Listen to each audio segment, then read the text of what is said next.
Hello, my name is Toby Manson. I am the Director of Communications and Corporate Development Manager for Goldex Resources Corporation. Goldex is a junior resource company exploring for precious metals in the Americas. We're listed on the TSX Venture Exchange. And I'm here with the good people at Progressive IR to give you our investor update on what's happening at our El Pato project in Guatemala.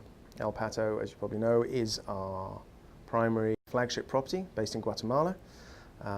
And for the last 2 years, we've been chasing an exploitation license in Guatemala to allow us to process some high-grade surface material from the principal zones at El Pato. There are 4 principal zones at El Pato, which were drilled by the UN in the late 80s and the early 90s, and they came up with a historically inferred resource of 430,000 ounces of gold at an average grade of 7 grams per ton. Now, our long-term interests lie in proving up this resource to NI 43-101 standards and also expanding the resource to 1 million ounces or more. We've been exploring along strike and have found other areas, very similar geology and mineralization. For instance, there's an area called El Source, which is about 1 kilometer to the west of the principal areas, which contains samples up to 96 grams per ton of gold.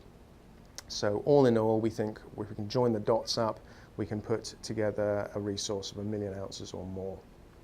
Now, while we were conducting our exploration on the principal zones, we did a bulk sampling on one of the principal areas called Cerrito West, and we came up with an average grade of 28.5 grams per ton. Now, our geology teams realized there was a lot of high-grade gold at surface in these areas, which could be readily excavated and processed, possibly at a profit.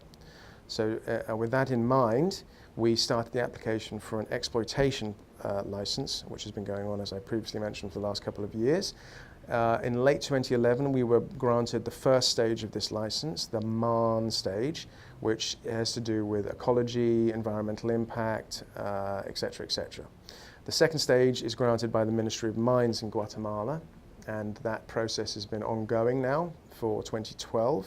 We would expect the license to be granted, if all goes well, before the end of the summer 2012. Now, once the license is granted, it allows us to conduct a very large bulk sample of around 21,000 tons of material, which covers an area of roughly 73 by 73 meters squared and 3 meters deep. There's 2 areas of that size. That's not a very big area, so this would mean minimal impact on the community at El Pato, as well as minimal impact on the ecology or environmental aspects there. The processing would be handled by a third party, the excavation would be handled by a third party, the whole situation would be handled by a third party, so we're avoiding any capital or plant costs.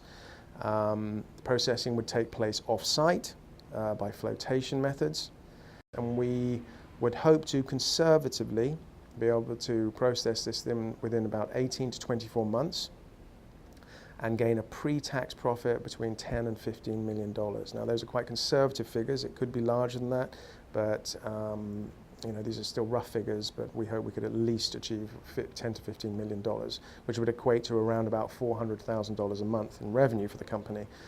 Now, for a large-scale producer, that's not going to set the world on alight, but for a junior resource exploration company, that's a nice chunk of change, which we would then use to finance further exploration on the El Pato property, as well as our other projects in Mexico and La Carrera, which is also based in Guatemala as well.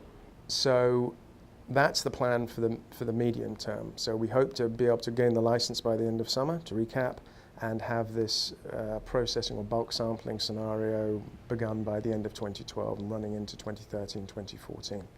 One of the things we want to do with the money when it starts coming in is to do an aggressive exploration program on our newly discovered northern zones at El Pato. Now, in the principal areas, we have this historically inferred resource of 430,000 ounces. But in the northern zones, we have a potentially very exciting area of exploration. We recently put a press release out regarding some samples we've been taking up there over the last year or so, and there's some very exciting numbers. 58 samples that we took. These are trenches, small bulk samples, panel samples, etc. 58 samples we took. 20 ran over half an ounce and 9 ran over an ounce, with the highest being 410 grams per tonne of AU. So we're very excited about these areas, and we want to get up there and start sticking some drill holes in. And so we hope with the revenue that we can generate from the bulk sampling and processing in the principal areas, we would have the money to be able to do very aggressive exploration up on the northern zones. The other thing I should mention is that when this license is granted, it's essentially a license to mine, and it's attached to the property. It covers an area of around 20 square kilometres, which would cover all of the principal zones plus the northern zones and all the areas I've been talking about. This means in the future, if we do prove up a much larger resource estimate, that a potential interested party could come along, and if they were so inclined and wanted to take the property off our hands, they would also have the mining license attached to it, which would essentially be an off-the-shelf mining opportunity for them. So it would add a lot of value to the property, as well as the ability to pick this low-hanging fruit. So essentially, to recap, for 2012, we are looking to achieve our license by the end of the summer, hopefully, and then go into a small-scale, a bulk sampling and small-scale processing situation, which will generate revenue for the company and through late 2012 into 2013, 2014. And on the basis of that, put that money back into aggressive exploration projects, not only in Guatemala, but in our Mexican properties. And also our management always interested in other projects that may come up, so we can be better financed going forward, avoid further dilution of the stock. We have over 100 million shares out at the moment, and it would negate the need to go back to the markets, which are obviously not in the best shape at the moment, to gain further financing for the company. So thanks for listening. If you have any questions, please contact me. My name's Toby at www.goldex.ca, or also contact the good people at Progressive IR, and we'd be happy to take your call and answer any questions you may have. Thank you for listening.